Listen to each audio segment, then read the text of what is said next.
Great, thank you. Course. Well, hello everyone. Tim and I are excited to be here today to be a part of this consumer engagement conversation. And I first want to start by thanking Brand Innovators for having us here and giving us this forum to talk about this really important and relevant topic, obviously, in today's marketing world. So Tim is here representing Brandside in the consumer engagement conversation. And Tim has about 25 plus years experience leading large teams through every facet of branding, marketing, production at advertising agencies from New York to Boston to Minneapolis. He's just got a wealth of experience. So we're excited to have him here today. And the last few years, he has served as director of content and production at Land O'Lakes. And as Emily said, I'm Cathy Shaffner, Chief Investment Officer at Empower. And we are an audience first, data driven media agency, also specializing in creative analytics, word of mouth marketing. And we're kind of representing the other half of the consumer engagement conversation because our focus is on simplifying this complex world of engaging with consumers. So, speaking of complex, when I've had some conversations with Tim in the past, I was very interested to learn that Land O'Lakes is a very diverse and complex infrastructure, more than most people realize. And that makes consumer engagement somewhat challenging. So I'm going to kick it over to Tim to say hello and share a few words about his background, but really dive right into this unique infrastructure of Land O'Lakes and how it relates to consumer engagement. So Tim, take it away. Thanks, Cathy. So hi, everybody, and thanks for the opportunity to talk today. So Land O'Lakes, if you didn't know, you probably know us for our butter, but we're a very diverse organization. This is our 100th year, and we are a cooperative. Most folks don't realize that. We are owned by farmers. So our first audience are the farmers who own and invest in Land O'Lakes. Those are both dairy farmers and row crop farmers. And then our second audience, who also have a bit of an ownership stake in this, are ag retailers. So if you go out into the rural communities, you will find ag retailers. And so they're a big part of the equation as well. And then our third audience, of course, are just consumers. So people who buy dairy foods, but also farmers and others who buy seeds and other things like that. So our organization has to be very buttoned up in terms of like the tools and systems and processes to produce content and solutions that accommodate all of these diverse audiences. So I suspect that a lot of you are in the same boat. And I'm guessing, Cathy, that you probably see that every day at Empower as well, right? We do. And we're constantly helping brands figure out how to target many different audiences and develop content for those audiences, much like, as you and I have been talking about what happens at Land O'Lakes. So let's just dive right in.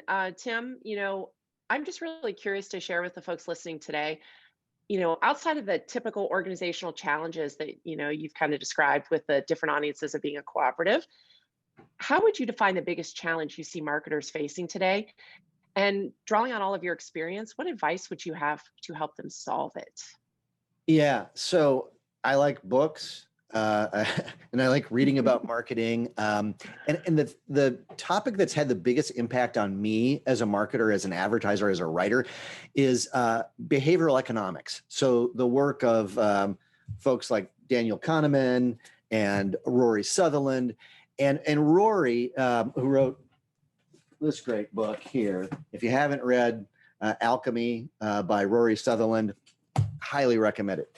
He talks about behavioral change. So let's put it this way. Let's assume that you've made a great piece of content, a video, a poster, a website, et cetera, and your audience experiences that content. What behavior changes as a result? Right? So what behavior changes as a result of great content? If you can answer that question, that's to me the foundation that you need to create great content, to create behavior changing content. So having that conversation around what is the behavior that we're trying to affect, to me is the most important question that marketers can be asking themselves. Yeah, totally agree. And, when you and I were talking about this the other day, I was thinking about how do we help brands, figure out what that behavioral effect is they're trying to accomplish. And, we have some proprietary tools that help us really map out that consumer journey to identify these key opportunities to engage with the consumers better so the content's more impactful, I'm just curious, like, how do you at Land O'Lakes, gather those insights? What's the process you use Mhm. to go about, understanding the type of content you need to create? Yeah. So our marketing organization, underneath that, has sort of six key functions, but to this particular question, audience insights strategy, that group is dominant in terms of trying to help us understand, quantitative, qualitative data, anecdotal data. What is the audience thinking about? What matters?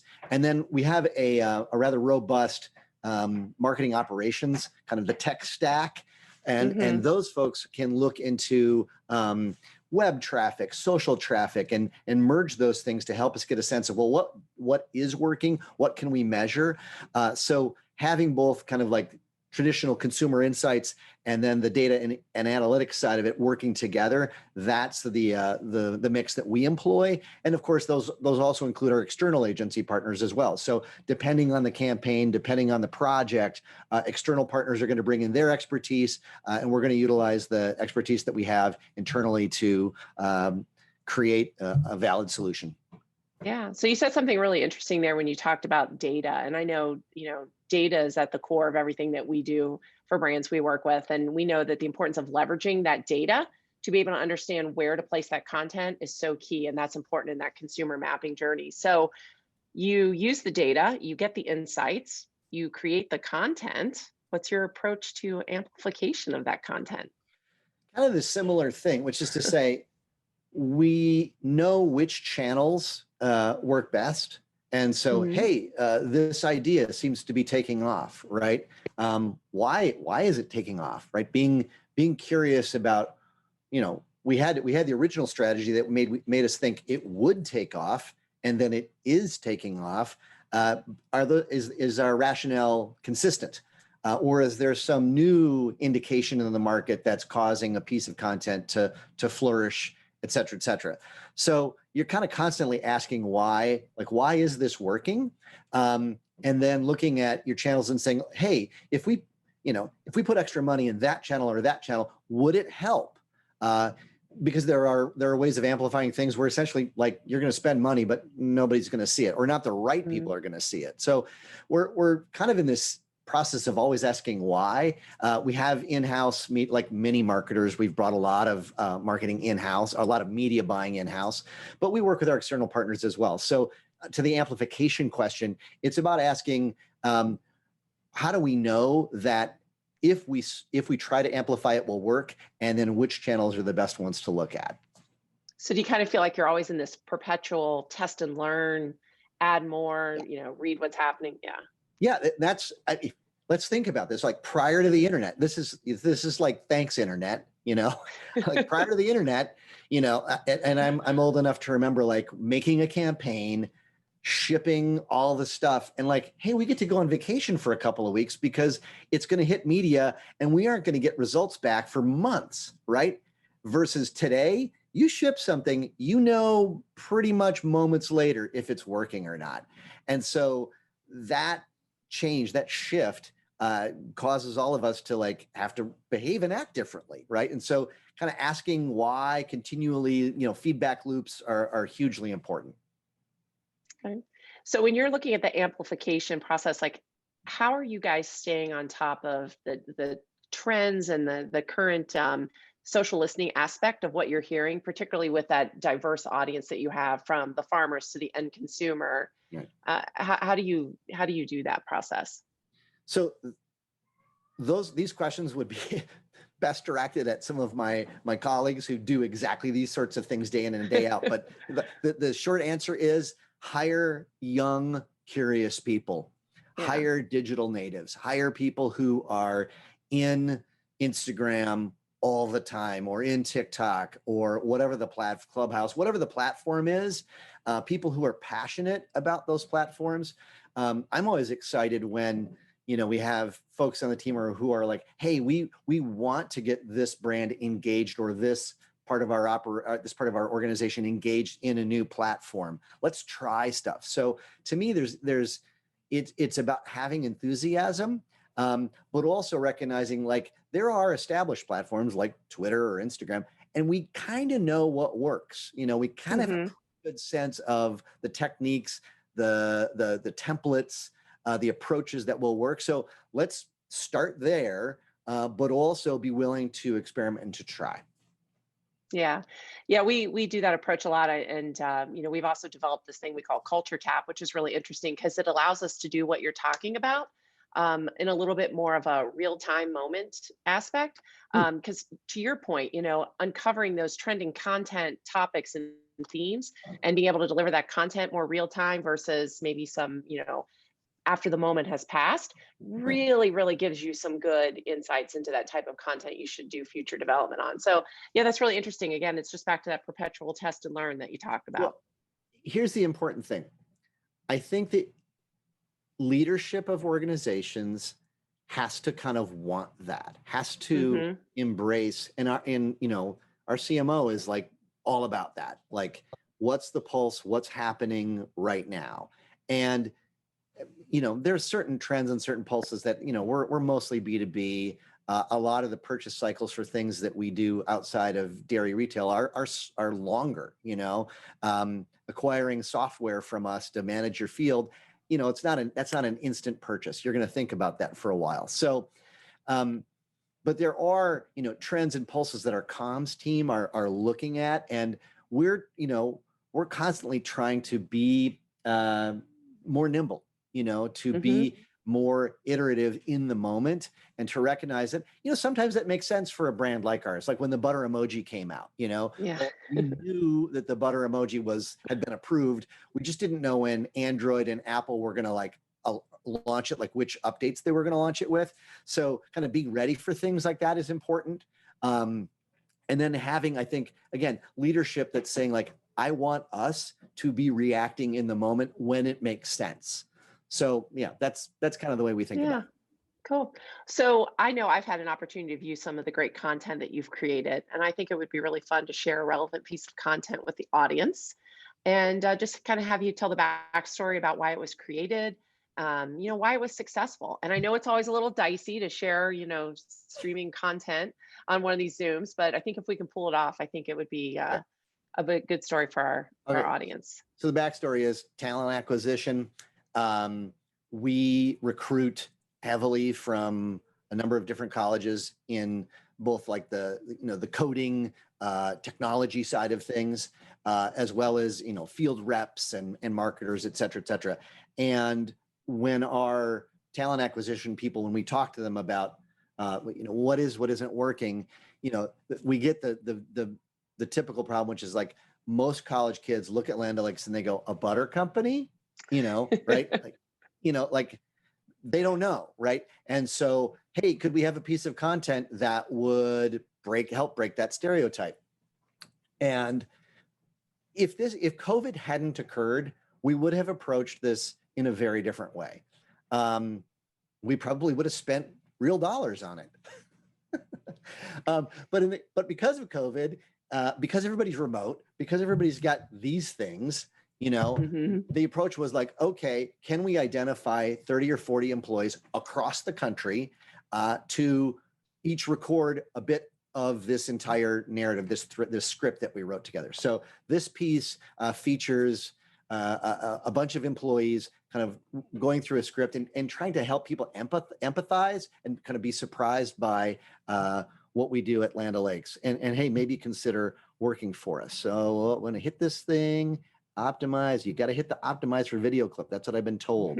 Okay. And we're going to hit share and it should be go. Well, I'm going to go over here and click go. We are not that butter company. We're not that butter company. We're not that butter company. We're not stuck in the past. Or stuck in a stereotype. Or stuck.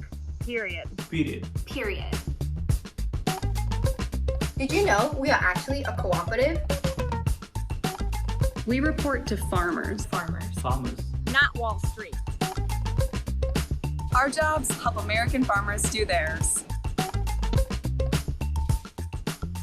We are inventing technologies. Creating and marketing consumer products. Writing our own code e-commerce platforms. Innovating in supply chain. Persuading lawmakers. Building coalitions.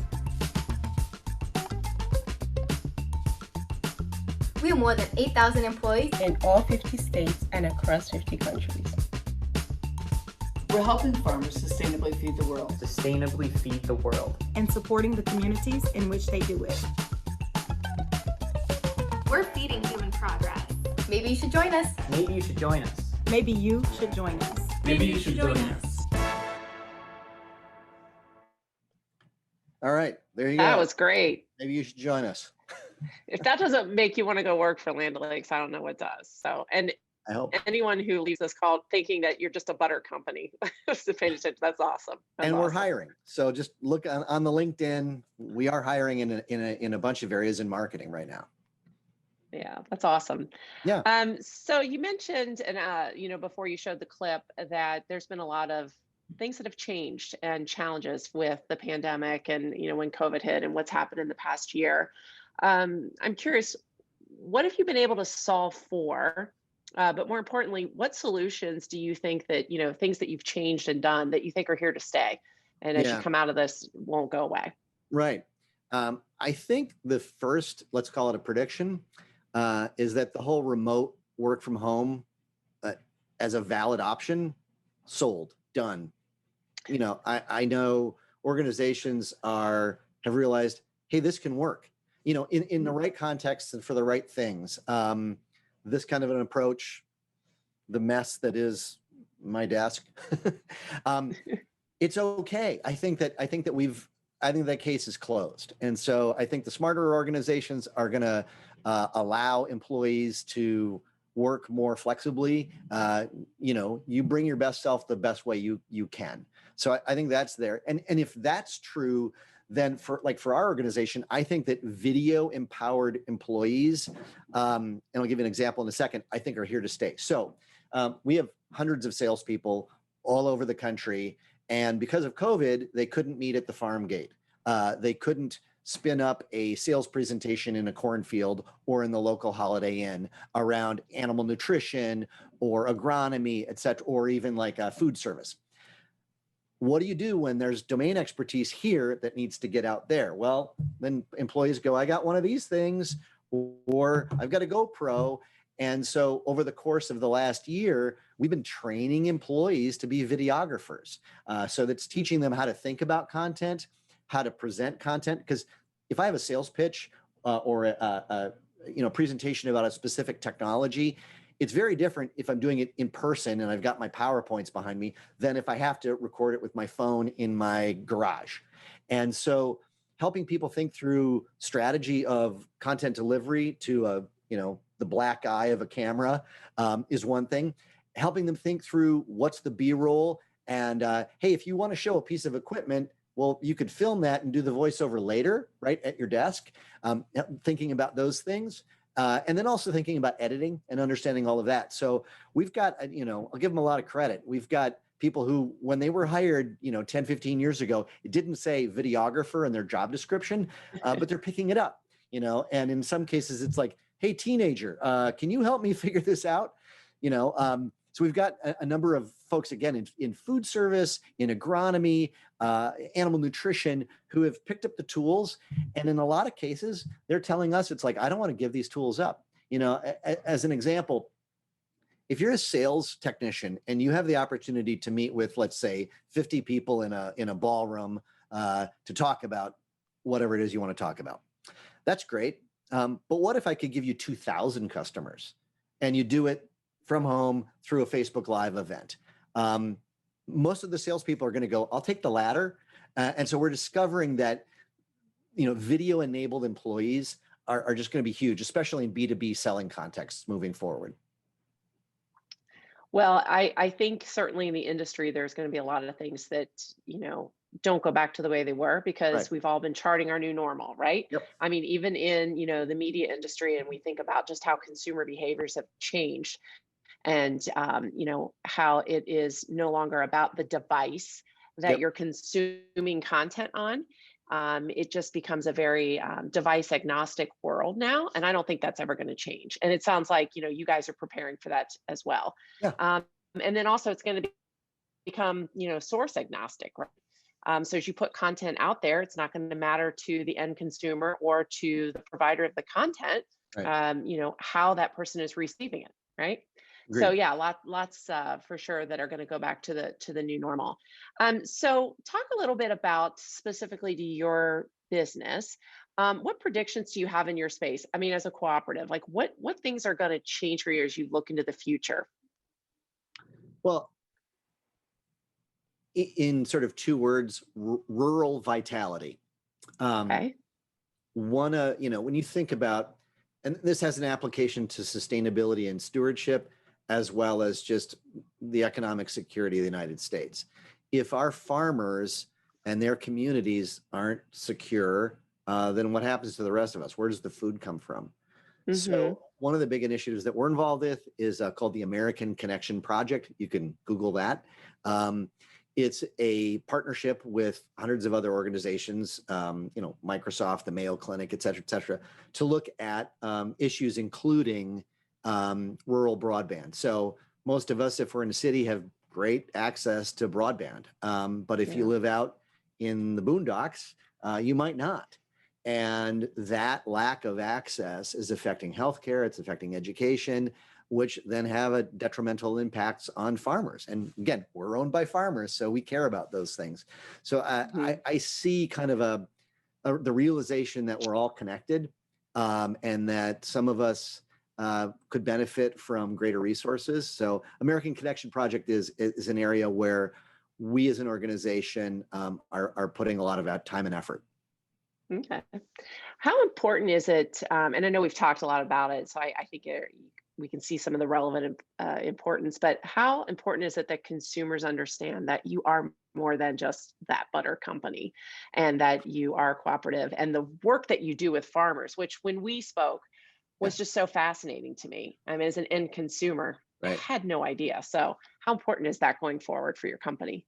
Well, again, a great question for our CEO, who's amazing, and our CMO. But I think that if they were here, they would say it's hugely important. I mean, it's one of those. I'll put it to you this way: I've been with Land O'Lakes for 2 years, and about a year ago, under other duties to be assigned, where it's like, hey, you also get to do this other task. A colleague and I got handed the reins, the responsibility, the keys for our corporate archives. So I've had the chance to kind of dig into the boxes and look at the materials and look at how we marketed this company, 100 years ago. And it's interesting that the theme is still there, that like, hey, we're a cooperative. That's a good thing. We're owned by farmers. It just seems to be an evergreen message, So, and I think that that's one that, especially as audiences start to ask questions about where does my food come from, and they start asking about, well, is it sustainable? We want to help answer those questions, and we're uniquely positioned from an integration standpoint to be able to answer and verify those questions. Great. So let's talk a little bit about, again, back to the amplification or the placing of the content. So how has your marketing mix really evolved from pre-COVID, post-COVID, and what kind of trends are you seeing, by channel or trends that you're seeing as you're creating the content? Yeah, there's some other folks in my organization who I wish could answer this question because they would. We'll have to do a follow-up on this. Yeah, they would love to, and they would have much more nuanced answers. I would just say that, from a media mix standpoint, again, we're recognizing that we're all impacted by this, and so as an example, thinking about how does content work on these things. From a location relationship, location relevancy standpoint, like, oh, you're near a retail outlet. Maybe that's a good moment for us to convey a message.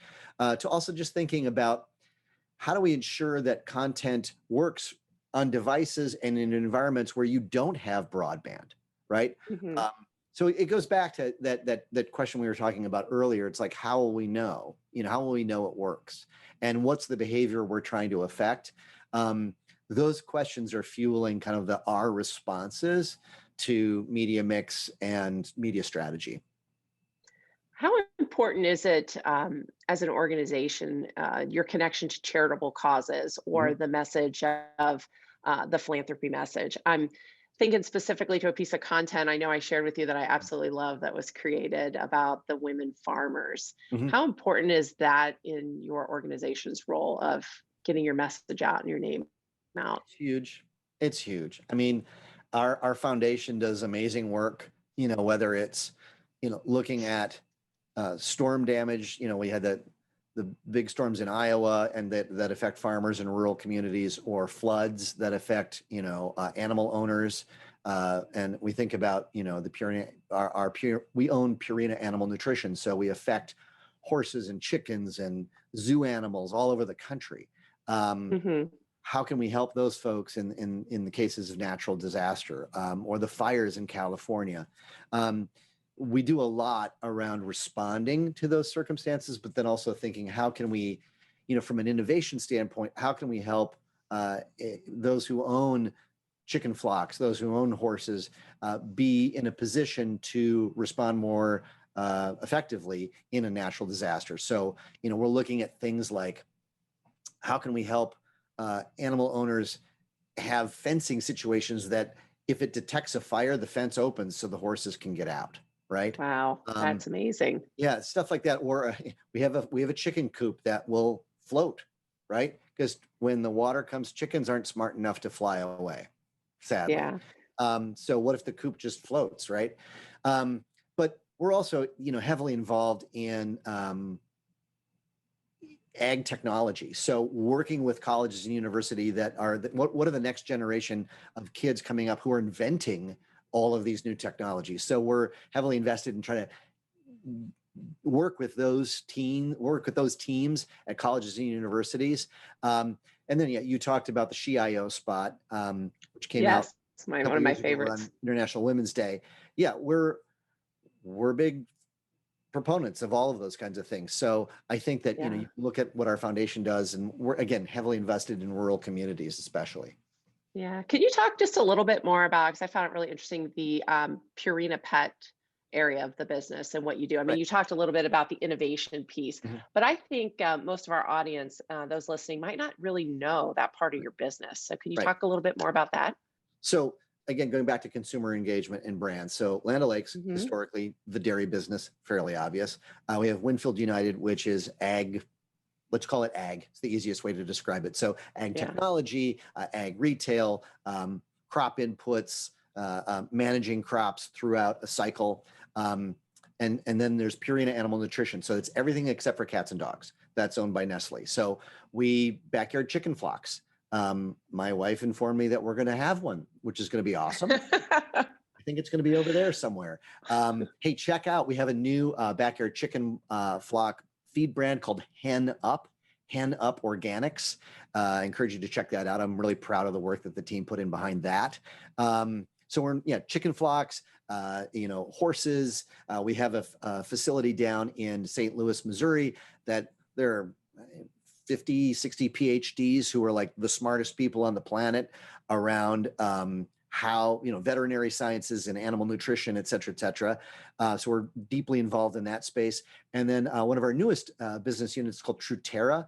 And Truterra is, for lack of a better description, infrastructure for sustainability. So software and practices that help farmers serve as stewards of the land for all of us, through things like carbon capture. So we've just launched a carbon credits program, sold some carbon credits to Microsoft. So we're involved in a huge range of industries and businesses rooted in the land.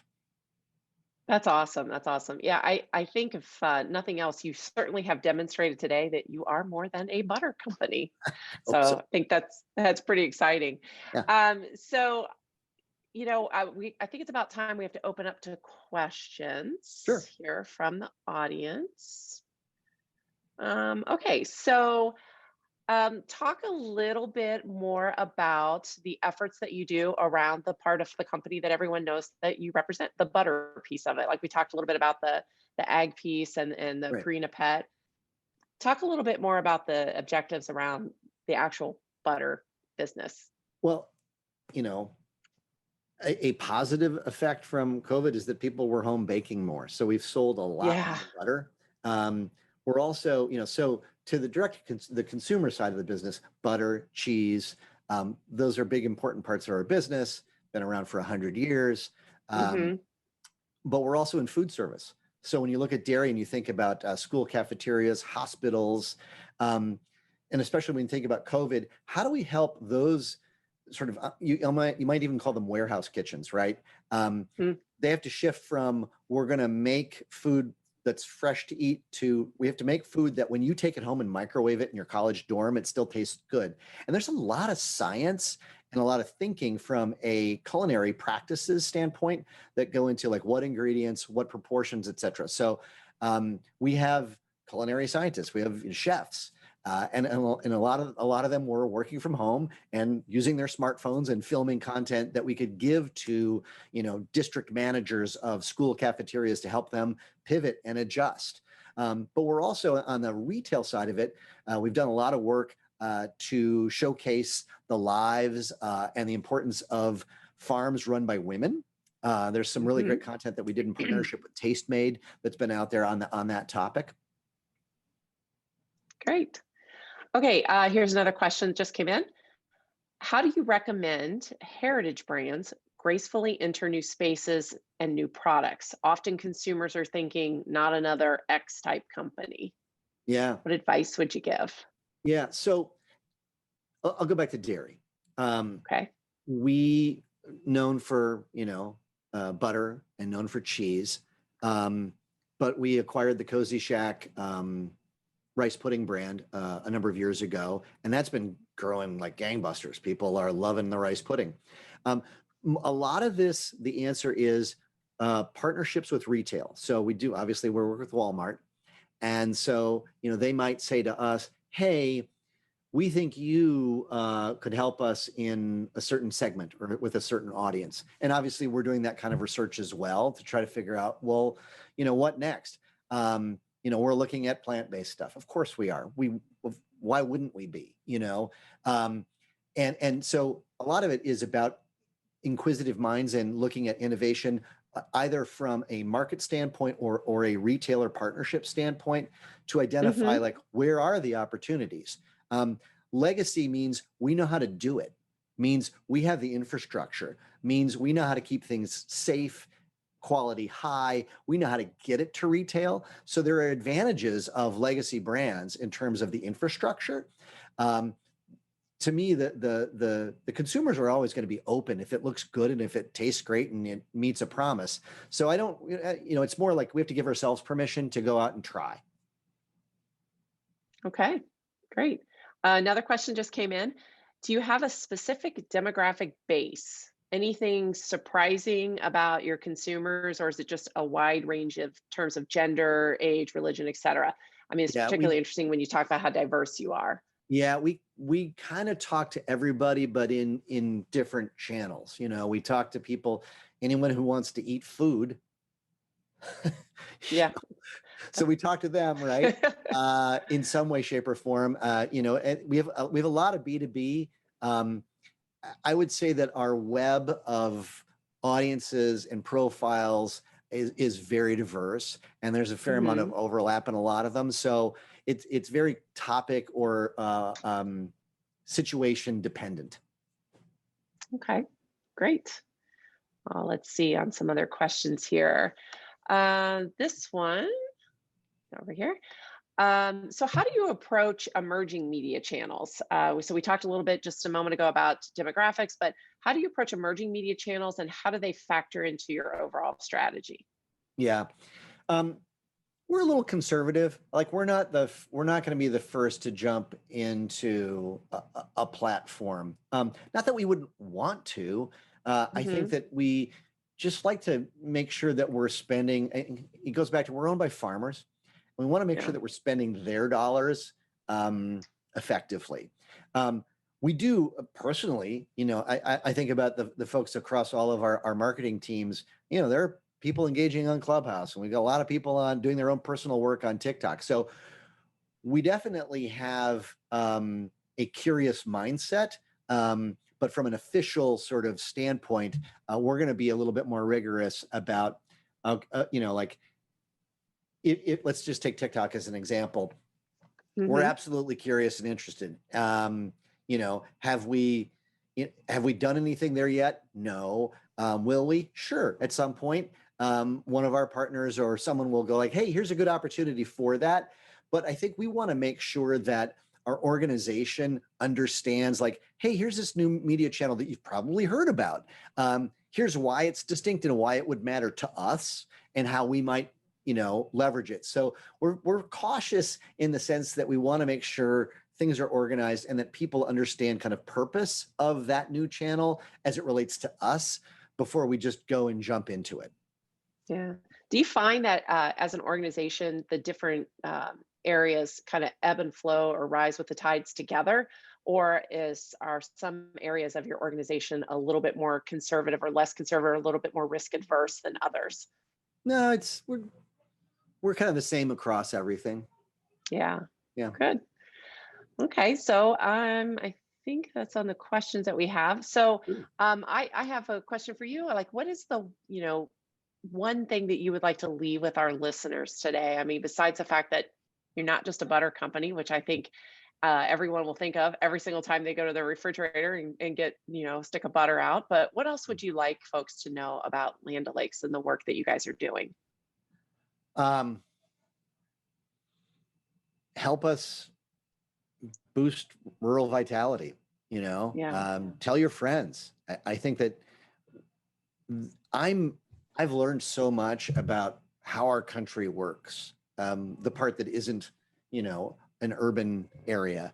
And I'm fascinated by it. It's really interesting. And so, sharing these stories. Hey, I didn't know. Did you know? I learned something interesting today. I think that's, to me, would be awesome. And on a personal level, think of curiosity as a muscle that you can strengthen. So that's my number one piece of advice for students or anyone really is think about how are you being curious and how are you improving your curiosity skills and muscles. Great. Hi, Emily. Hi, great session, you guys. To follow up on that, Tim, I'm curious, what do you do outside of work to keep that curiosity muscle growing and continue learning throughout to, feed into your career, but also, it looks like you're reaching for something. He reads books and plays drums. Drumsticks. Yeah. Gotta have drumsticks. Well, we'll have to have you come back for a future of audio day and maybe. Oh, I'm not that good. No, I think that's great. I think it's always good to, flex the creative muscle outside of work because it really comes into what you produce each day and bring to the table. So love that. And thank you so much for sharing so many of the cool work that Land O'Lakes is doing and sharing that commercial. I loved that so much. And thank you, Cathy, for being such a great moderator. Thanks, Cathy. Thanks for having us. Thanks, Tim. Thanks, Emily. Thanks, Have Emily. a good rest of your afternoon. Hope to have you guys back soon. Bye. Okay. Bye-bye. Well,